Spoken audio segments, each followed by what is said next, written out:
Hi, everyone. Welcome back to the Coaching Union podcast. I'm your host, Jonathan Rodriguez, joined by my co-host, Charlie Batho.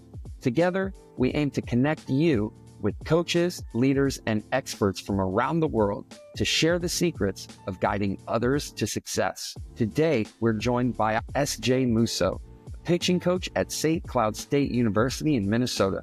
Together, we talk all things pitching development. But before we jump in, a quick reminder that I offer one-to-one player and coaching mentorship programs. So if you're looking for personalized guidance to elevate your game or your coaching, I'm here to help. Let's dive right into episode 6 with S.J. Mousseau. S.J., welcome to the Coaching Union podcast. Yeah, thank you for having me. Happy to be here. Yeah, great to have you. Tell us a little bit about yourself. So my name is S.J. Mousseau. I'm a former driveline pitching trainer. I'm also a former pitching trainer at Push Performance in Arizona. I'm current pitching coach at St. Cloud State University.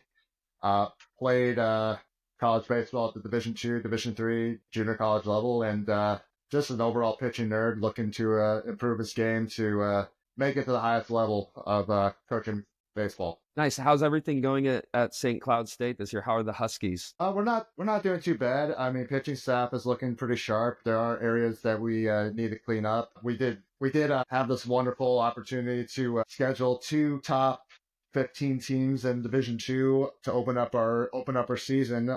Starting off with number 11, Missouri Southern. We went should have gone 2-1, but we ended up 1-2. Lost our first game in a walk-off homer. Bad pitch call by me, so I'll wear that.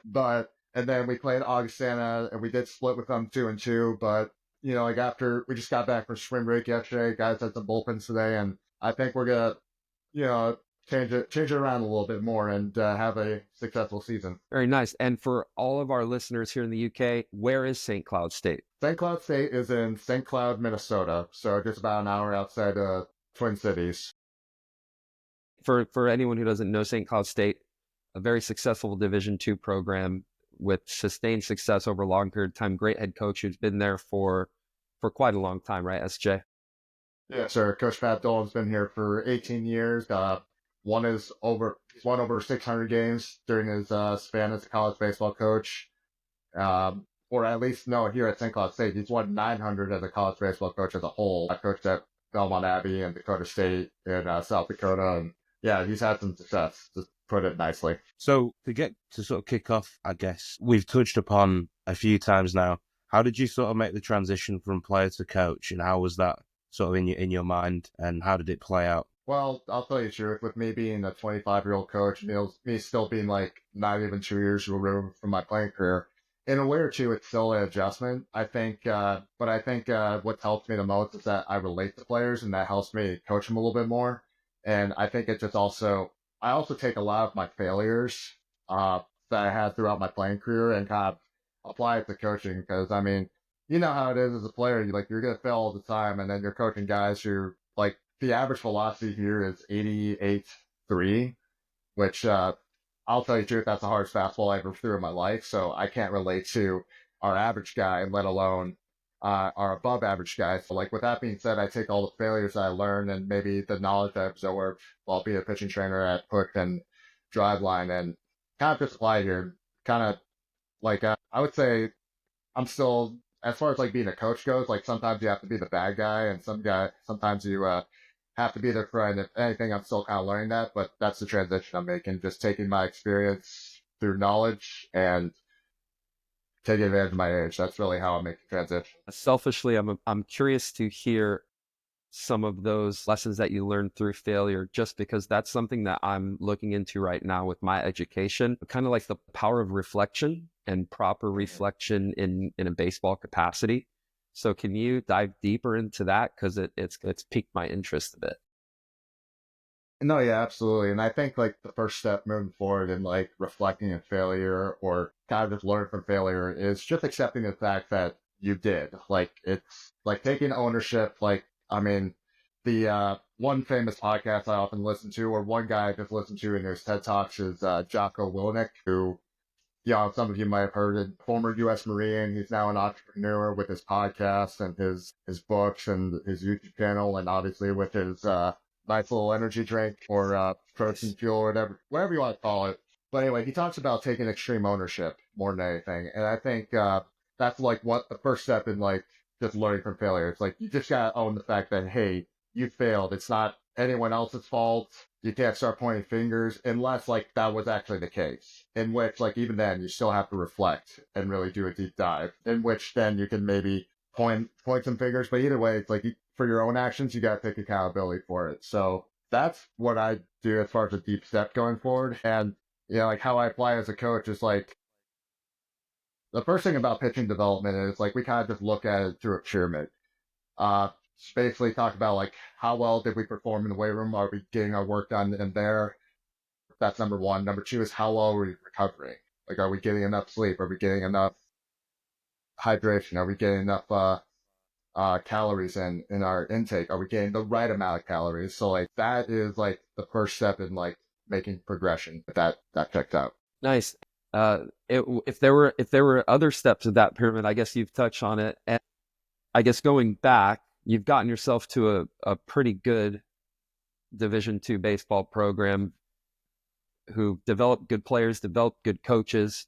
As a 25-year-old coach, you must be doing something right as far as those player development, that foundation in your player development philosophy. Can you build on that a little bit more and kind of dive into your thoughts on player development, pitcher development specifically? Yeah, absolutely. And it goes back to like when I was back in high school.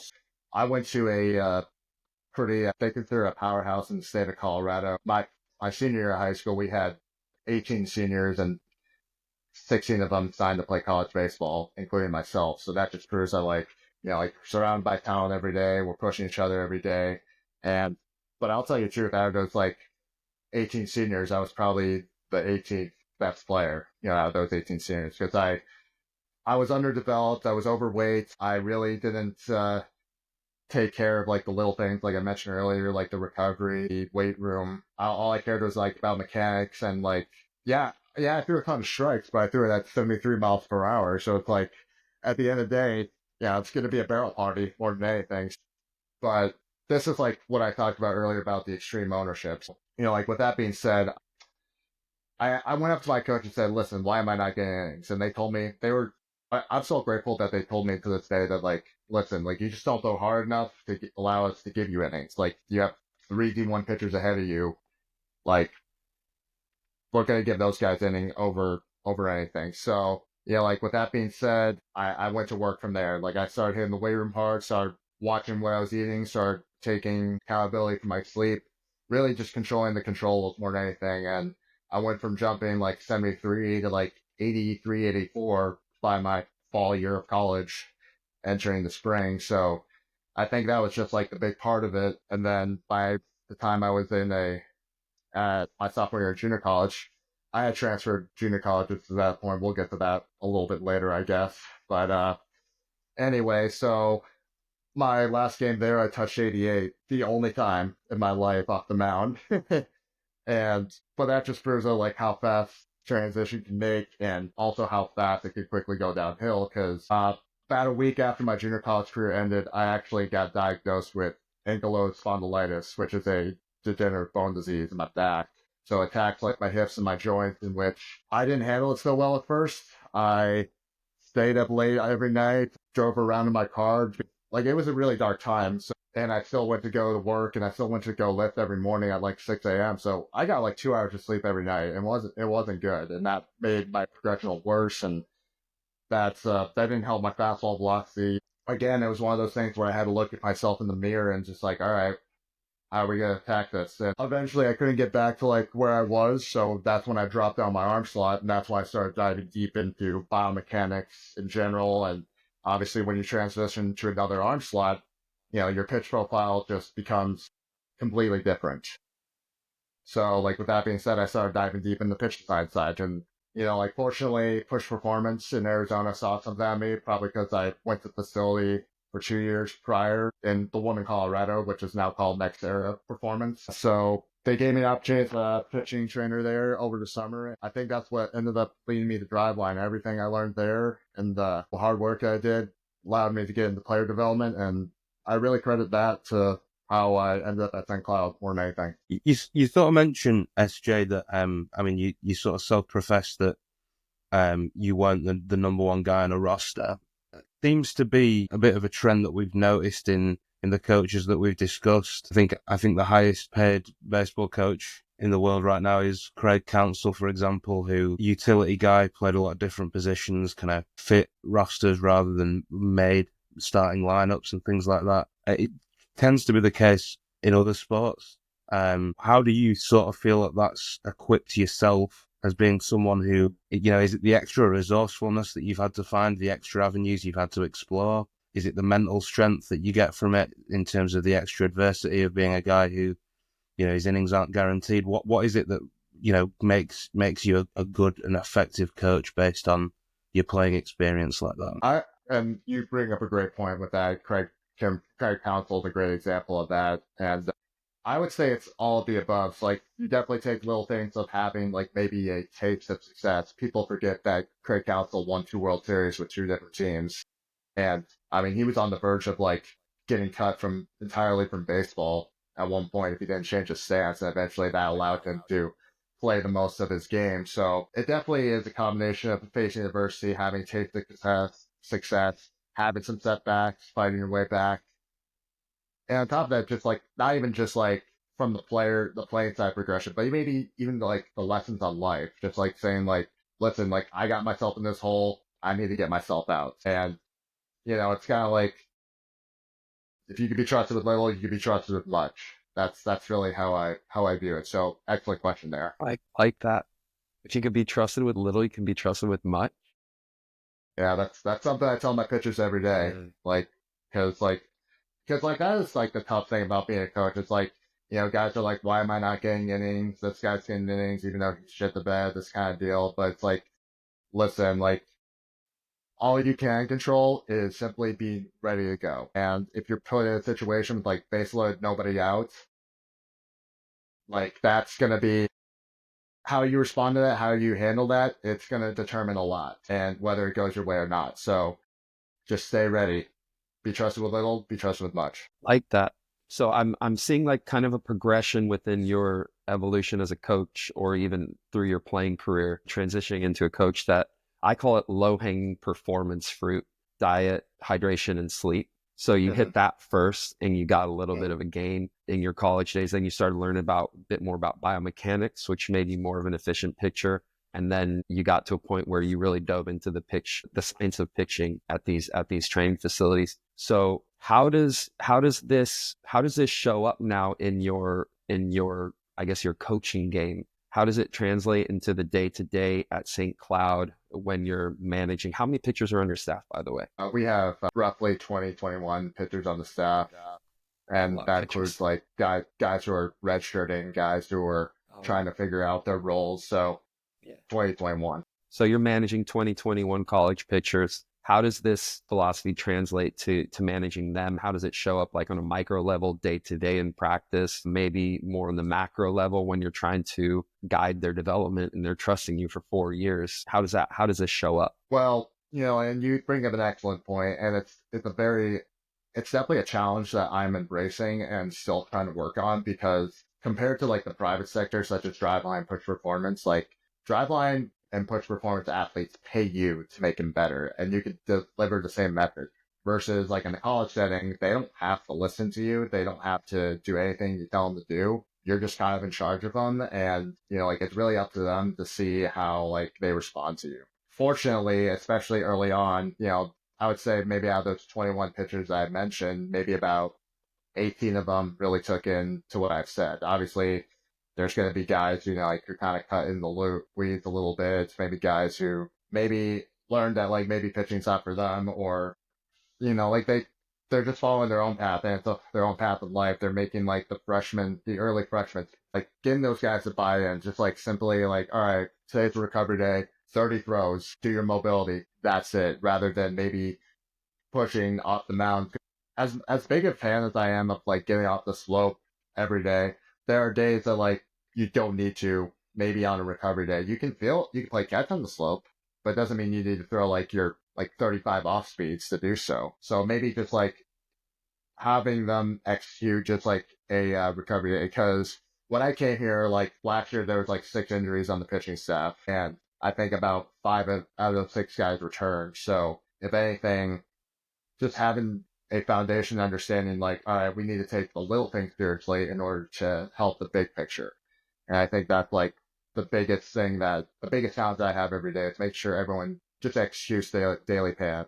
Like tomorrow, yes, we're looking for tomorrow, but how are we going to get ready for tomorrow if we don't execute today? Okay, yesterday maybe wasn't the greatest day, but that was yesterday. Let's focus on today. That's the biggest message I'm sending right now as far as like executing these daily plans and talking about like the lowest hanging fruit of controlling the controllables. So that's how. I've got a follow up to this because I mentor a pitcher, and one of my philosophies is do less at times. At times, the most you can do is doing less.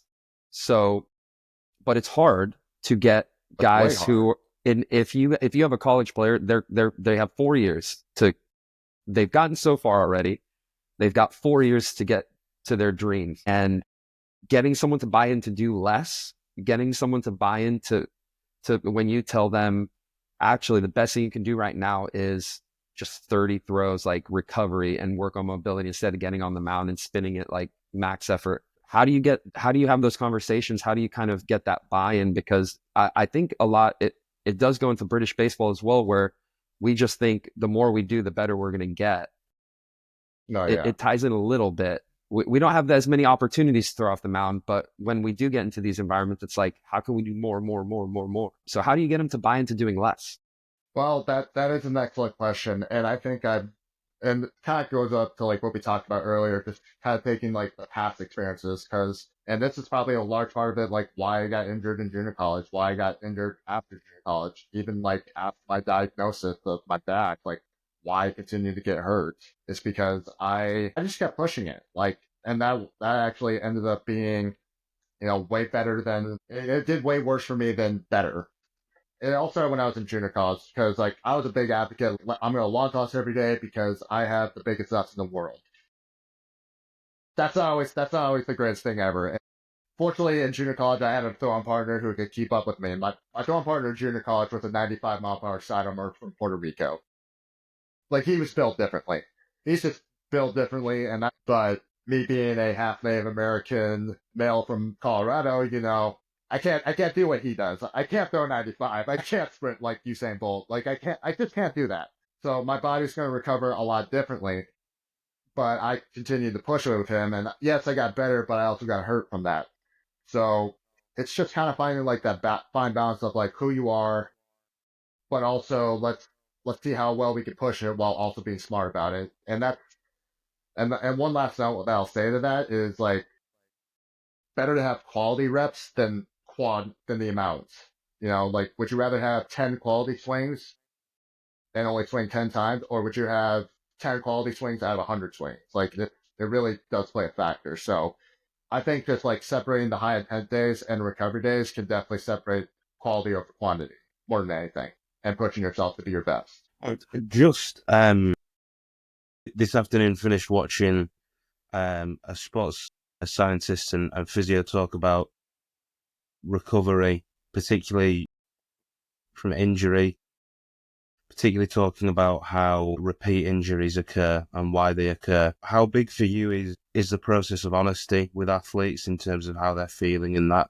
You obviously mentioned your sort of personality there. I imagine you would be, based on that, you'd be a guy who it was hard to get a strong answer out of in terms of how you were feeling, because you'd be running on a little bit of adrenaline, you'd be ready to go, you'd be wanting to go. How important do you find it when you're communicating with your athletes that they give you honest, straight answers about how they're feeling, and how do you get that information? Well, more than anything, I think it all just starts like how you have the relationship with the player, even just outside of baseball. Because, like, let's just be honest here, and this is why I don't think I'll ever become a head coach, just because well, for starters, I don't think I can handle the job. But second of all, my expectations, obviously, the players are going to react like how I want my expectations versus like me just having a relationship on the field. They can be honest with me at all times.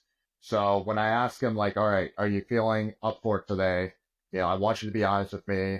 I'm not going to be mad at you, but because your safety matters more than me getting you into a game and you getting, 3 shutout innings for us at the risk of your own body.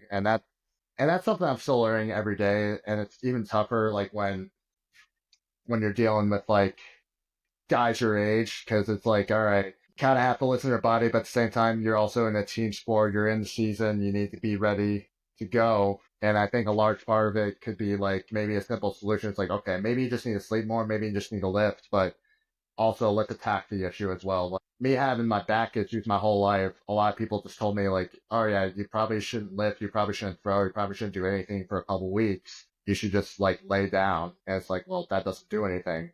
And I noticed like, yes, laying down is important for recovery, but like I went for walks. I actually still threw when had my back problems. I just didn't do it like a pitcher. I threw on my knees. I threw freaking just with my torso alone because that didn't hurt. So like obviously just making those small progressions and just doing what I can. Just control. It goes back to controlling the controllables. It's like, okay, are we doing this? Are we doing that? Then I think it could actually kill two birds with one stone. It can make you feel a little better. But if it's obviously like an issue, like you tore something, like that's the completely different story. But even then, how we approach it can lead to the comeback more than the setback. So I'm hearing like the balance between knowing when to push and when to pull back a bit. Do you work off of like a high-low model with your pictures in general? Yeah, so like the idea, at least like in the fall and off-season progression, we have like, three recovery days a week and three high intent days a week. So, and they're all split in between each other. So Monday's high intensity, Tuesday's recovery, Wednesday high intent, Thursday recovery, Friday high intent, Saturday recovery. So that's really how I do it. And obviously Saturday recovery, Sunday off. So 2 extra days of recovery, to be honest with you.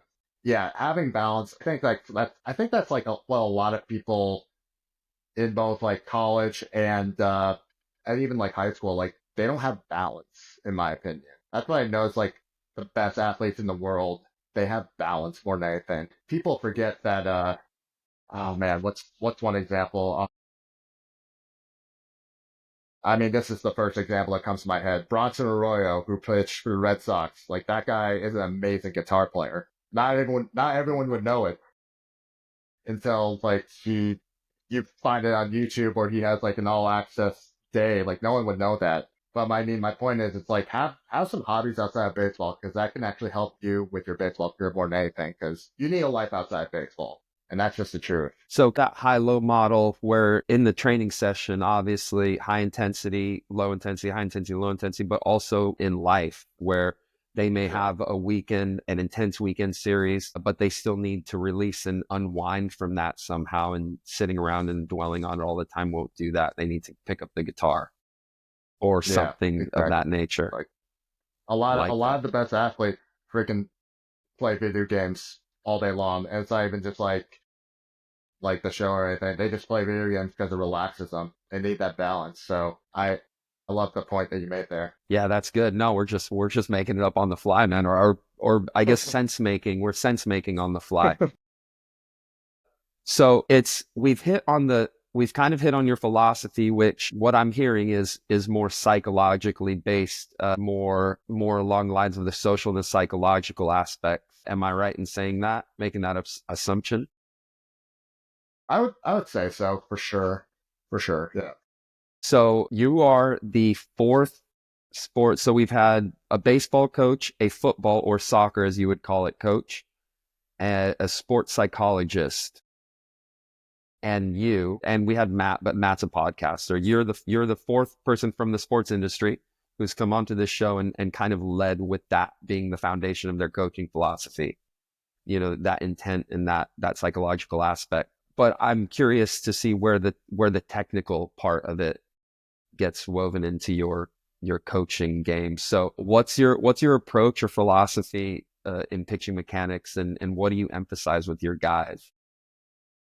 Well, more than anything, our guys had a assessment to start off the year. So our first day of practice, we went through a movement screen assessment, just see like the range of motion in their shoulder, range of motion in their spine, and I say this all the time in recruiting calls when I'm like trying to sell St. Cloud State is if I ask you to get more hip shoulder separation and you physically can't do it because you don't have enough range of motion in your spine, like is it really worth me asking you at the end of the day? And the answer is obviously no, because you can't get in those positions. So more than anything, we have that movement screening to kind of help everyone out. And then the next day, we fire up the TrackMan, we fire up the tunes. Guys are screaming at each other to throw harder. So, but with that being said, I also take video from the backside, video from the side, and kind of see like what's the lowest hanging fruit of their mechanics. Like if they're touching 89, which we had a lot of those on day one, what's preventing them from throwing 90? Could it be maybe like how many innings they threw in the summer? Could it be the fact that it's an actual mechanic thing, or is it a strength thing? That's really how we do it. So with that being said, we attack those problems early on. And a lot of our guys have made some significant gains. Like I mentioned earlier, our average velocity now is 88.1. Last year our average velocity was like 84, 85, something. So like that's been a significant jump from what I was told. And that's like why I think our staff's gonna make the adjustments from our quote unquote slow start. So because like velocity is king. That's just the truth. Every pitcher throws hard as ever. Yes, you need to like execute throwing strikes. Yes, you need to execute like throwing strikes with like a good pitch profile. But at the end of the day, velocity is the foundation. So I guess, Jared, if you think about our dugout, I think there's quite an obvious split in some guys who are purely mechanically minded, and then other guys who are purely sort of mentally focused in terms of whether it's external cues, whether it's they're thinking about how to win the game sort of externally to themselves about what they need to operate in. Firstly, do you find that yourself in the fact that the players kind of lean on one thing more than another? And secondly, how do you sort of tailor those conversations to guys in terms of, are you able to give them the cues that they need? Yeah, they definitely favor one more than the other, and they sometimes even favor like the weight room more than anything. Like, I mean, later in my career, I was actually a legit meathead in the weight room, so it's like like I relied on strength more than anything throughout my playing career.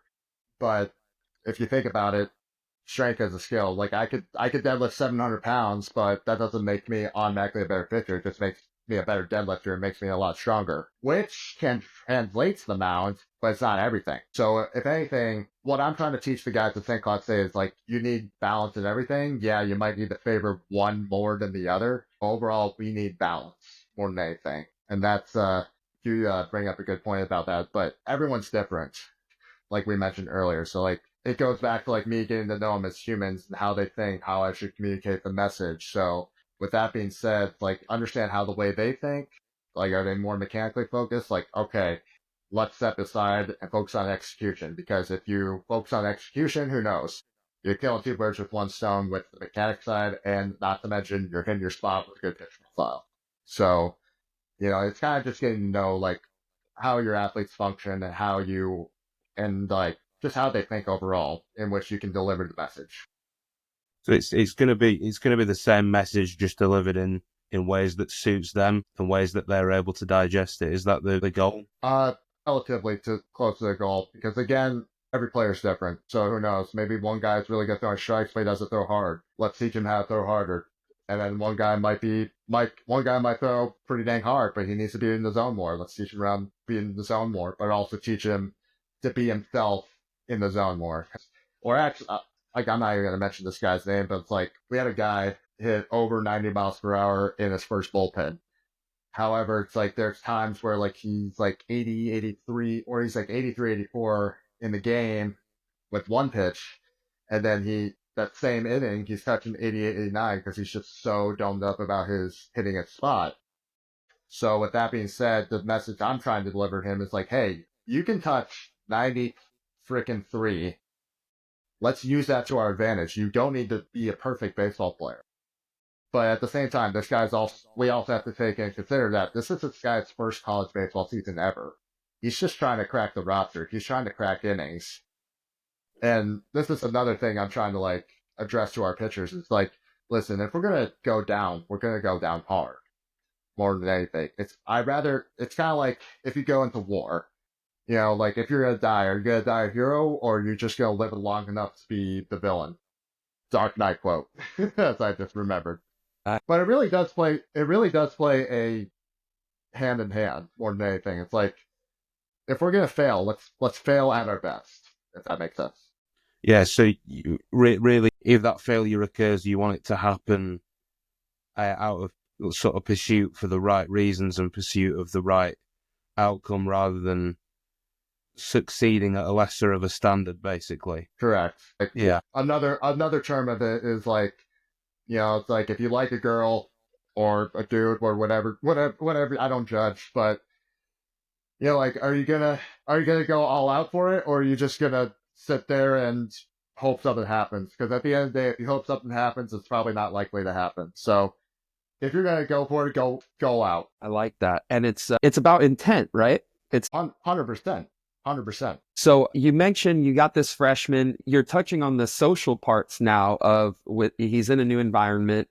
How do you get guys to come out of their shell so that they can approach that person at the party or at the club that they want to talk to? How do you get them to go on that mound and be able to give that intensity without fear of failure behind them?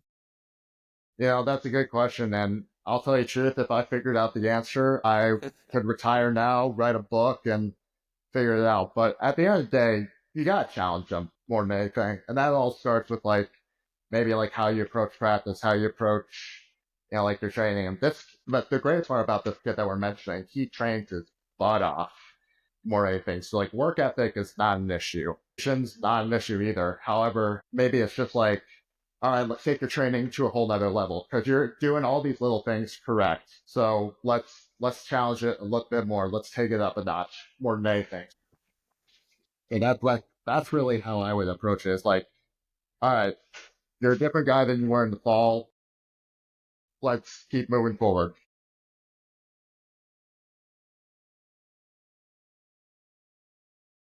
So that's more the psychological side of it and the social side that we touched on. You mentioned the physical. With your background in coaching, just the short amount of time how do you incorporate it into pitcher development? How do you manage it? Because it's a lot of information. No, yeah. So the idea I have is, and everything I learned from drive line from push is that we don't want to like create one or two trick ponies when it comes to, pitching development. We want to create Swiss Army knives. That way, as they pitch deeper into games, as they get deeper into the season, they have a lot more weapons to go to versus like fastball's my strength, but might be the only pitch I have. But we can't roll with that all the time. I mean, coming from an offensive mind, I assume, like you're like, okay, I'm just going to be dead red on it. However, learning this new changeup or learning this new putter or just constantly like learning how to incorporate new strength, like that's going to be crucial moving forward. So that's what I use with the data. Fortunately, we're very fortunate to have TrackMan into this mix. So that's been a huge blessing. But even if you don't have TrackMan, just maybe, because that's like the best part about like nowadays with pitching is that like there's so much free information out there. Like it doesn't hurt to mess with like new pitch scripts, because at the end of the day, it's like if it's getting swings and misses, let's roll with it. Like we don't need a TrackMan for that. However, it's always great to have that unbiased feedback more than anything. So more just like using the information at the world has and taking it to the advantage. So that's huge.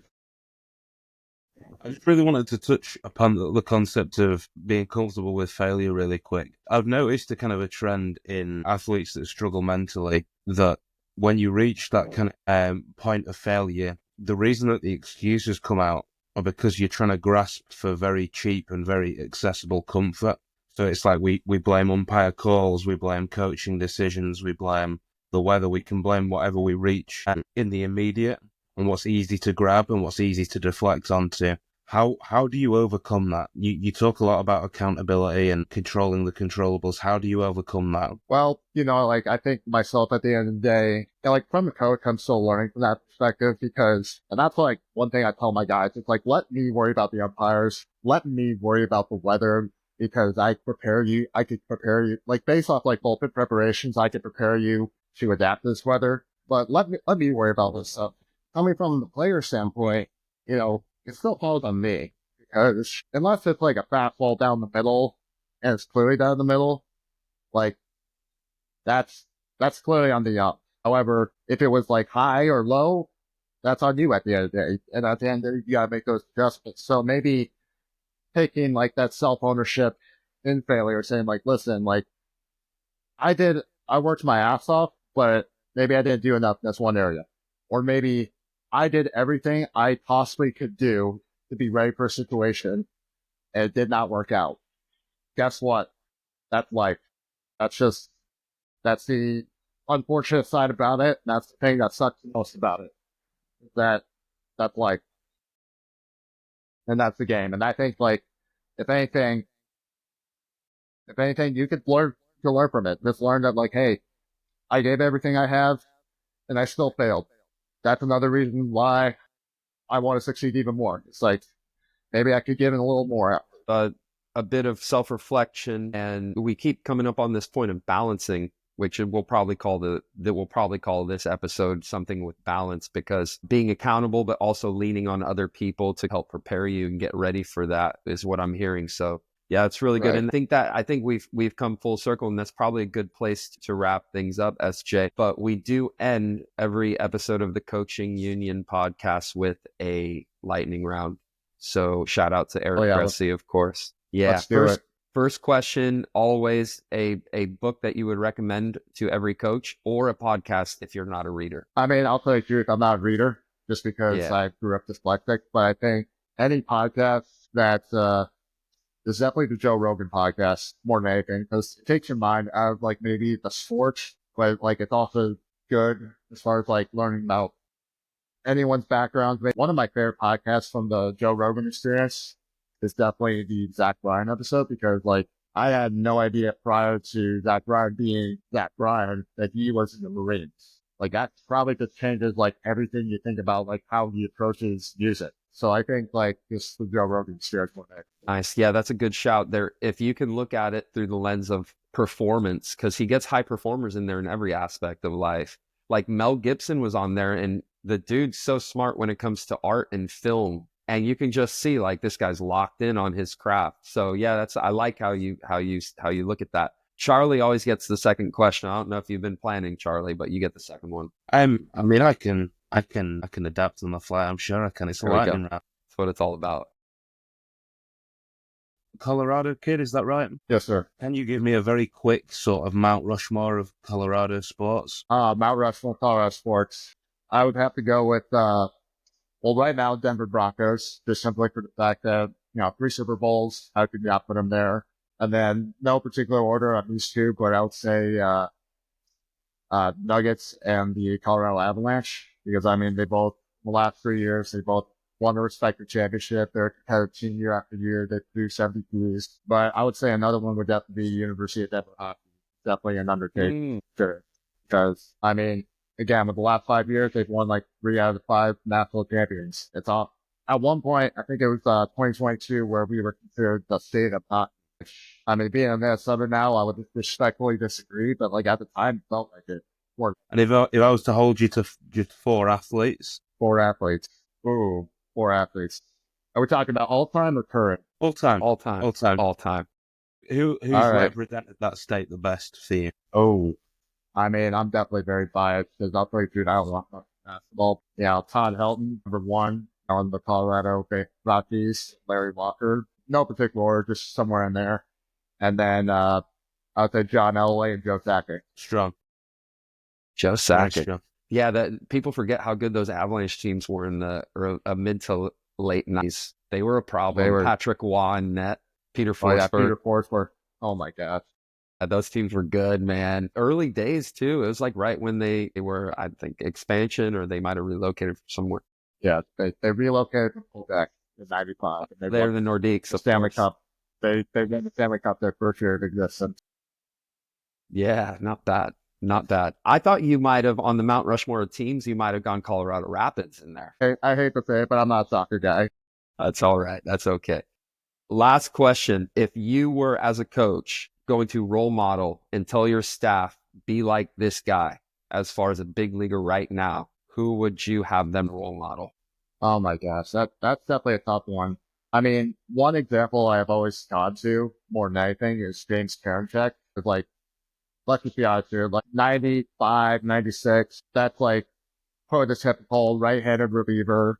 You know, like I know the average fastball velocity is like 94.1, but you know, as far as the leaders go, it's got to be like 95, 96. Oh, I gotta do the official numbers on that. Against Karinchak, because this also just average rating out of the bullpen more than anything. That guy is an absolute competitor. And you could just sense it. Like, whenever he has the ball in his hand, guys know it's going to be an event. Sure. So that would be one guy. Nice. And Karen Check, what are some, I get maybe some mental skills that you think he's got that you would want your players to role model? I would say more than anything, the guy knows that he theoretically thinks he's the best pitcher on the mound. You know, like clearly believes when he's on there. Like no one knows like who he is, but it's like they're like that guy has all the confidence in the world. So let's roll with that. Nice. Confidence is key. Oh Jay, yeah. thank you the best for the rest of the season with St. Cloud State and the Huskies. Thank you for taking the time. And I don't know if we're going to edit it out. We'll see how much we keep. But thank you for sticking with us through adversity and some of the struggles of an assistant coach in college baseball that you had to face just right now. Not a problem. Thank you for having me. Appreciate your time. Right on. All right. See ya.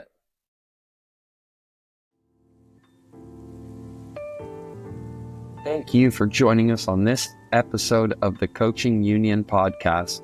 We hope you enjoyed hearing today's conversation as much as we did. We really enjoyed SJ's simplified and direct approach to pitching development. We wish him all the best this season and beyond. And if you're eager for more personalized support, remember I offer one-to-one player and coaching mentorship programs. Get in touch with me by emailing thecoachingunion@gmail.com. Also, please remember to like, subscribe, share, and leave feedback. It helps us to reach more coaches. Until next time, keep growing. Bye, everyone.